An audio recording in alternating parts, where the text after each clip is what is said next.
Wednesday, September 28, 2022. DanGryder, probable cause. In the month of September this year, we've had almost one fatal per month in the month of September alone. I've been scrambling to try to keep up with all of those and give you an accurate report. This one is super important because on September 9th, I saw this report. Remember, out of the 25 or 30 fatals per month in general aviation that we also have about 120 or 130 accidents that are non-fatals. This one happened on September 9th. This guy, Justin Blackwell, down in Texas. I saw this report come across my desk here the day after it happened. I looked at it. Nobody died. I couldn't figure much about it, and I went on. Justin took the time to reach out to me, text me, email me, and sent me some pictures. I became interested immediately because Justin is alive. This is an amazing story. I'm going to give you the backstory on it right now. This guy's down in Texas in a Piper Cherokee Lance. It's an airplane that he owns. Justin's been a private pilot for 12 years, 800 hours total time.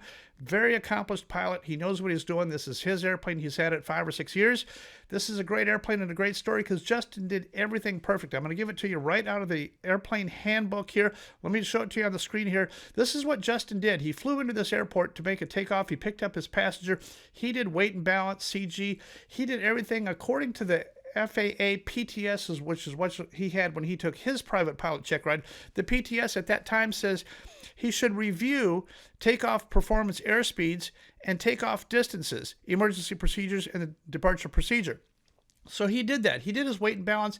He pulled out his book and did a takeoff distance calculation on this 3,000-foot paved runway, figured that the airplane was good. He had plenty of climb. He had plenty of everything. It was going to take him about 2,000 feet to get airborne, and he had 3,000 available, so he was good. What's wrong with this picture? Well, the thing that's wrong with this picture is that in the FAA flying handbook, it doesn't tell you what you're supposed to do. Let's read it right out of the takeoff, out of the handbook. This is FAA's publication 8083. It says, before going to the airplane, the pilot should check the POH AFM performance charts to determine the predicted performance and decide if the airplane is capable of safe takeoff and climb for the conditions and location. Well, Justin learned a lesson because there's a thing called a rejected takeoff.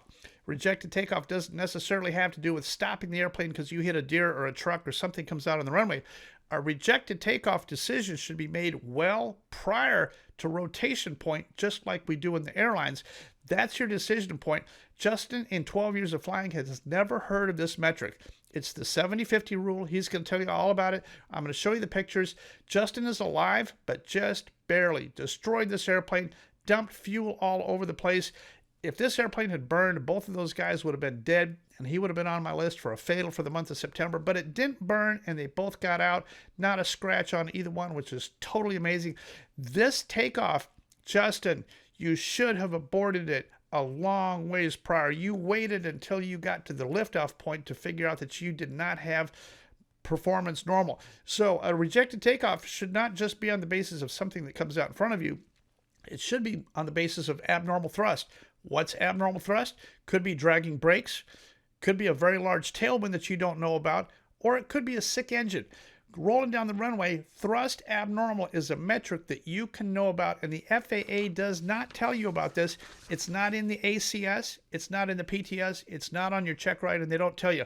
Let's go to the Zoom meeting, and I'm gonna show you the graphics, where he was and what he did, because he was kind enough to call me and explain this, and he was man enough to admit that in 12 years of flying, he had never heard of this, and he made the mistake of not aborting this takeoff at the proper point where it could have been aborted. Remember, when he did his performance calculation, you're going to hear this in the Zoom call, he waited until he was 2,000 feet down the runway to figure out that is the predicted liftoff point, but he didn't have energy to lift it off, and he lifted off anyway because at that point, he's out of runway. He got it in the air. He flew it about 2,000 feet to the crash scene. The airplane was not going to fly, and he put it into this little postage stamp. It's a fascinating story. The best part is that Justin and his passenger are alive, and you're about to hear his voice next. Let's cut to the Zoom call. Well, it's super exciting to have done on this Zoom call here with my friend Justin. And buddy, you're down in Texas, aren't you? Yep, just outside Austin. Perfect. Well, you get the award because you crashed your airplane. I'll put a picture of it up on the screen here. But you totaled this Cherokee Lance. Tell me what happened. Yeah, I'm not proud of getting that award, but I flew down from our home airport, which is Kilo Golf Tango Uniform, just outside of Georgetown, Texas, early in the morning on a Friday, 2 Fridays ago. So I think it was September 10th.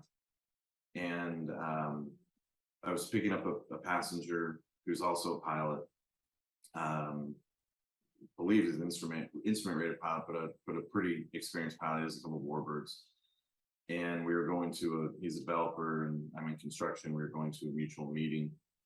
And his house is just outside of a small, short private airfield park. So landed there, uneventful.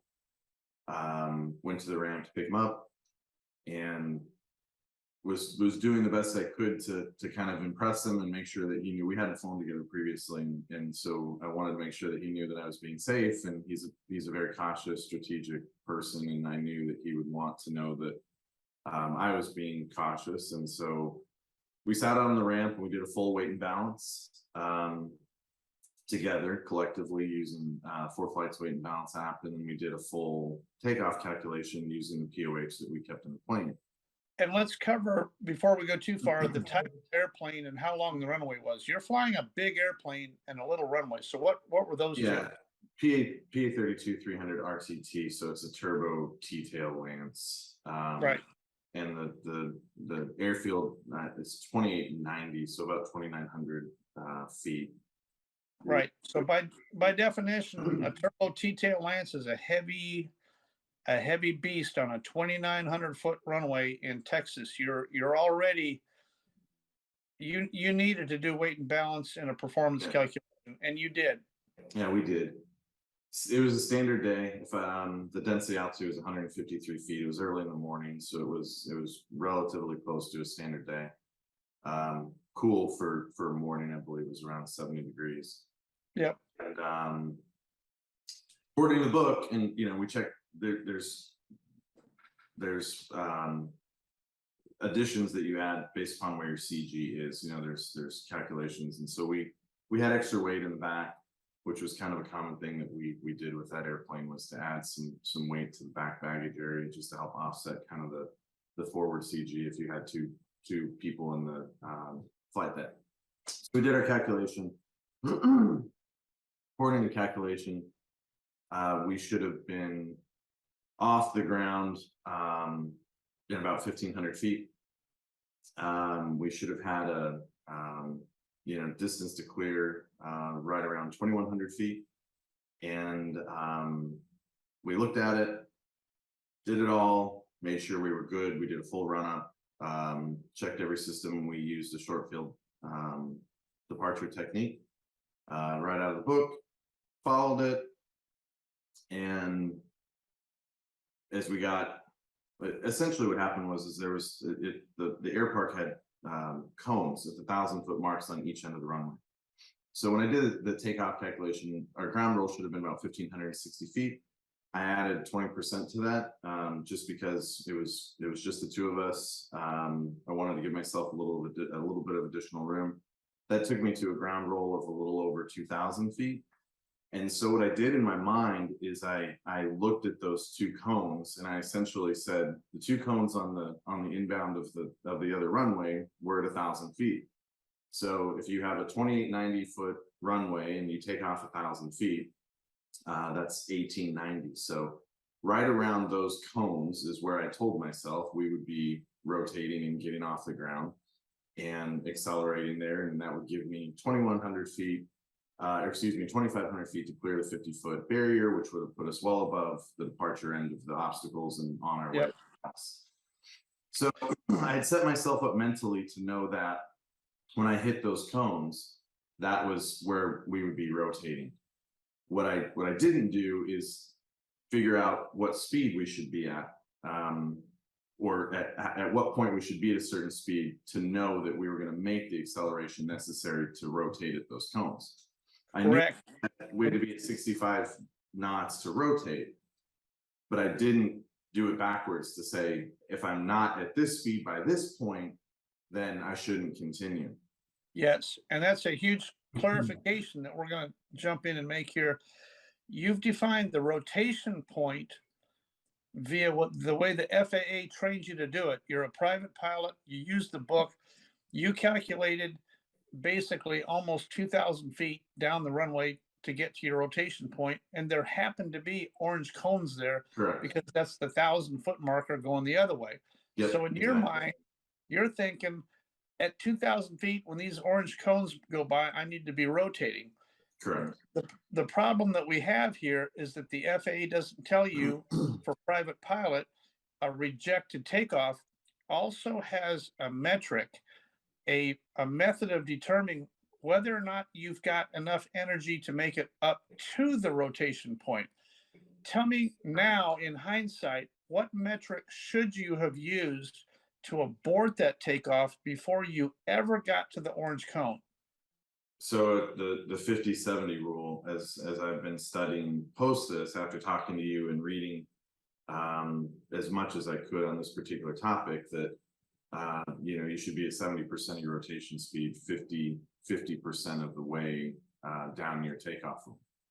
And Yes, I did not do that math, and that's candidly where I feel like there's a lesson to be learned, and a lot of opportunity for others, and probably a failure on my part. It wasn't. Um, it's weird because it's not a calculation that I had been ever accustomed to doing, and I think that we were on a short field, and right. vast majority of our flights were off of very long runways. Yeah.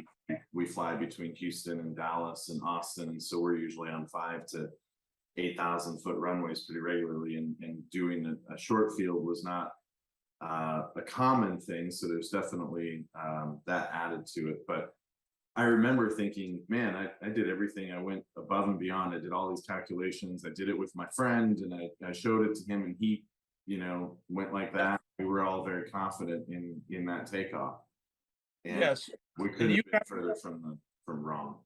you got the thing in the air. You got to 1,800. You got to the 2,000-foot mark, and at that point, you're out of runway. You can't stop. So you took it into the air. Tell me what happened after you took it into the air.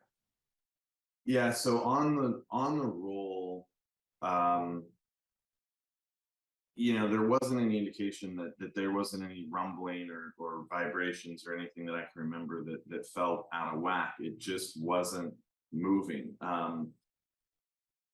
The airframe is very familiar. I've got a lot of time in that airframe.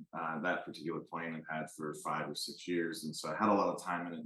There was a base familiarity with it, and of course, looking back on it, hindsight's 2020. But I just remember feeling like, man, we're just not accelerating at the normal rate. Something just didn't feel right. And when we got to the cones, which was my visual marker that I should, in my mind, it was get to the cones, look down, verify 65 knots, rotate, and fly away. And when I got to the cones, I looked down. We're only doing, I believe, 53. And at that moment, it was a split-second decision that I don't even necessarily remember making. But looking back on it, the decision was to either go off the end of the runway, knowing that I couldn't stop in that 800 feet, and maybe I could have, but there was cars parked perpendicular to the end of the runway on a road, people picking up their kids at a school. And I remember looking up and just seeing brake lights from people stopped on the road, and my mind made the decision to continue the takeoff roll as far as I could down the runway, hoping for that 65 knots, and then take it off. And that was what I did instinctively. I don't remember making that as a conscious decision, but we rolled as far as we could down the runway. At the last minute, I remember being somewhere in the 60s, 62, 63. And we rotated, took the plane up over the fence at the end of the road. I distinctly remember clearing a set of power lines at the end of the road, and looking down out the pilot side window and seeing the wire mesh, the braiding of the top of the power line as clear. You were close. Yeah, maybe a couple of feet. Yeah. Went for gear up, and he looked at me, and I remember him looking over, and you know, I pulled the gear up and we kind of looked at each other, made eye contact, and I think we both knew at that point something was very, very wrong. And now you're in the air. Yeah, With, 60 feet, maybe 55, 60 feet. yeah, with no options. You have no options. So where did you put it? So it looks like we flew right around 2,000 feet at that, you know, 60 feet line, and the plane was going in and out of a stall horn. So you know, as I looked down to make sure that I was at full power, which I was, and as soon as I kind of started to pull back more, the plane would, you know, just on the edge of the stall horn. So I would push it forward and we would kind of sink towards the trees, and I'd pull it back a little bit. It would kind of stall horn, sink towards the trees. And we did that for whatever, 1,000, 1,500 feet. And all I was thinking is like, don't stall, don't stall, don't stall, don't spin it, don't stall, don't stall, stay straight ahead. And we came up over a row of trees that I think we might have cleared by a foot. And there was just a field. And God bless it, you know, God sent a field. And I just chopped power and pushed it over into the field, landed in the middle of the field. I'm pretty sure the mains came back down.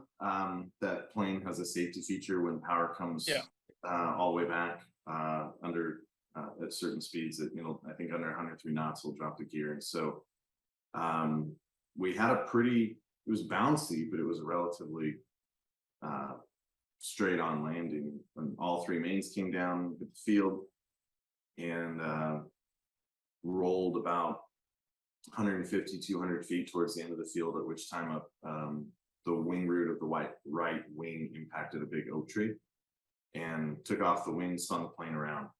And we just came to a not a violent stop, but definitely a stop. Yeah. Got out and ran away from the plane and couldn't believe what we just went through. Wow. And fuel was going everywhere. Yeah, when the right wing came off, the fuel was coming out of the wing root all over the ground in front of us. You know, I think I had 70 gallons thereabouts on board, so 35 gallons coming out of that wing. Yeah, and the fact that the right wing hit that tree caused you to spin, that actually helped decelerate you a little bit, I believe. Yeah, there's branches and a fence directly past that tree, so you know, we were really lucky we didn't hit the tree nose on with the prow and the propeller, which would have, you know, caused a forward impact into us, and we didn't miss the tree, which would have driven us right through the fence. So, you know, in a weird way, the tree was a blessing. Yeah, no, absolutely. Well, I'm thrilled that you're live, but let's go back and review now. A rejected takeoff. If you had to go back and do it all over again, knowing what you know now, what metric would you have used to abort this long before you ever got to those cones? Yeah, I would have had to be at 70% of my rotation speed at 50% of my takeoff roll. So that would have been the calculation that I would have done, which, you know, would have put me right around 1,000 feet to make that decision. And if I wasn't at 70% of that rotation speed at 1,000 feet, I would have had, you know, 1,890 feet to shut the plane down and come back to the ramp and redo the calculations or figure out what was wrong or look at the engine or, you know, a litany of other things. But it would have given me the opportunity to stop and come back. What's crazy is you're a private pilot. You got 800 hours. You've been flying for 12 years. You've been flying some complicated, high-performance aircraft. You've been in this thing 12 years. You've never heard of the RTO. You've never, for general aviation, you've never heard of it. Yeah, I think the concept of rejected takeoffs, I think, was there in the sense that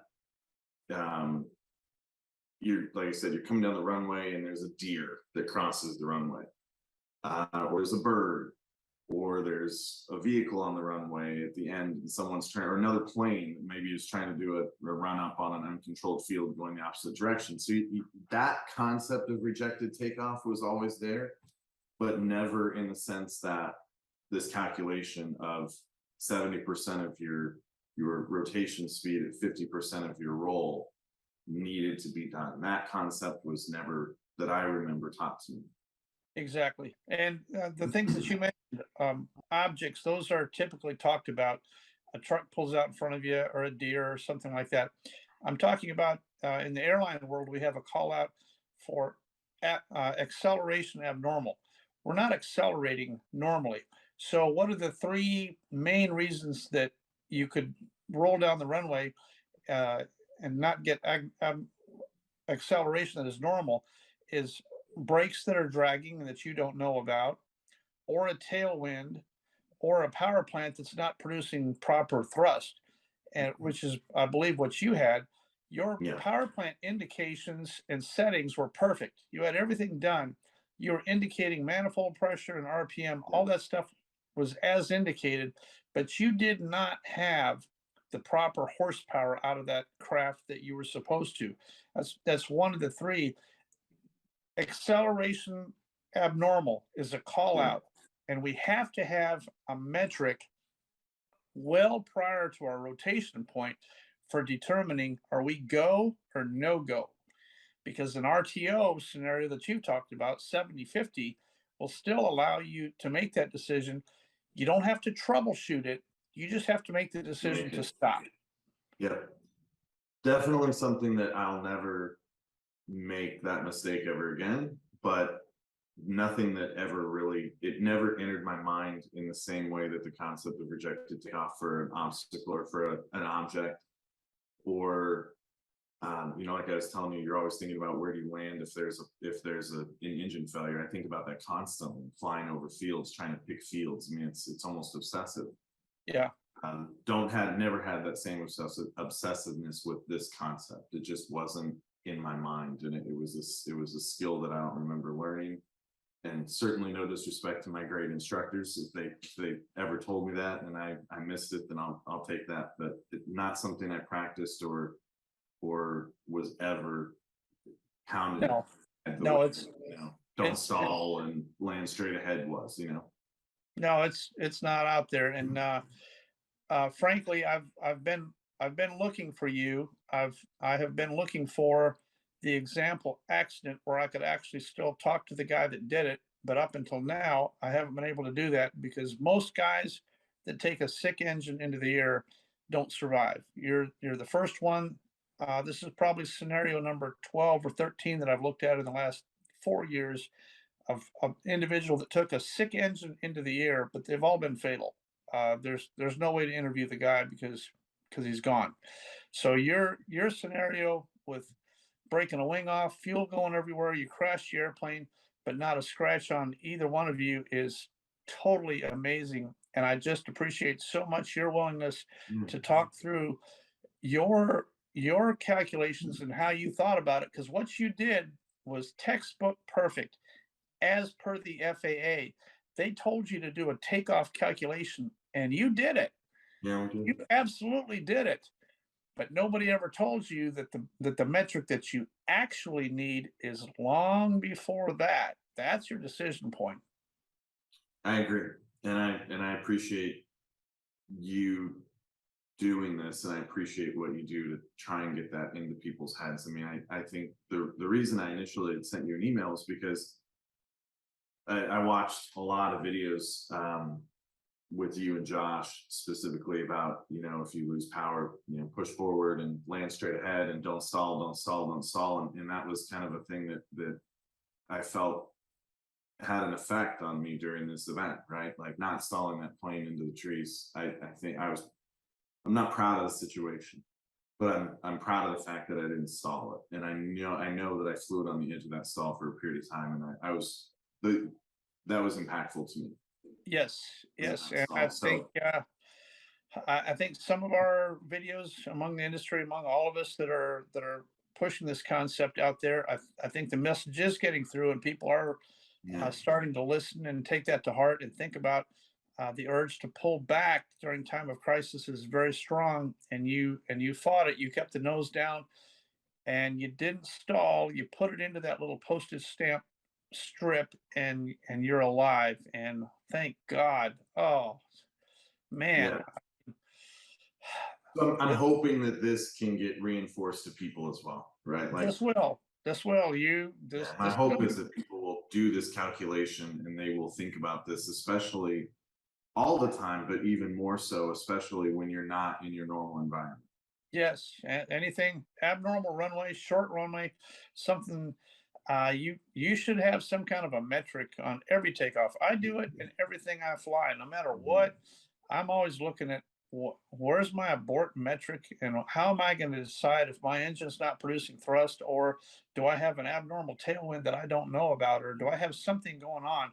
If I'm not to this speed by this point, I'm shutting her down and I'm going back to the ramp. Doesn't Yeah, really matter what the problem was, but we're gonna go back, and that's what you should have done. missed on this one. And I'm thankful that you're with us and able to do this Zoom call. I think this will be a permanent video. This will be one that I put up and it stays up. This is a classic life lesson. I think you've done a great service for the entire industry by agreeing to talk to me.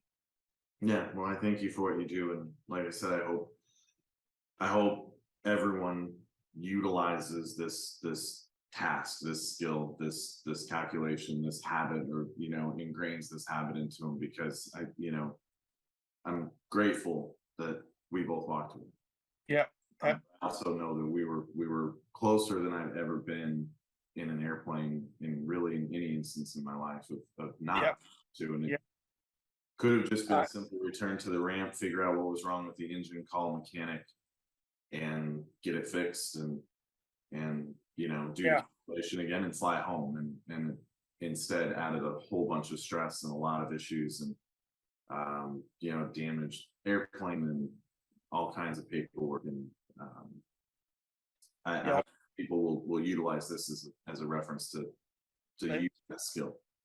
they will. And I've already I already creeped your Facebook page. You got a beautiful family and a lot to live for. And I don't need to be going to Texas to make a video about how you died. So you pay attention out there and fix these things. And Josh, I very much appreciate you hanging in here and speaking with me here tonight. Yeah, thank you for all you do. I appreciate you. So that was a fascinating story. My thanks to Justin. And I hope you learned something. Rejected takeoff. Here's the metric. By 50% of the runway, you should have 70% of your rotation speed. Figure out what speed you want to rotate. Pull out your calculator, take 0.7 times that. You need to have 0.7 of your rotation speed by the time you get to 50% of the runway. That's going to leave you the other 50% of the runway for stopping. If your performance metrics don't allow you to get taking off in that speed, then you shouldn't even attempt to take off in the first place.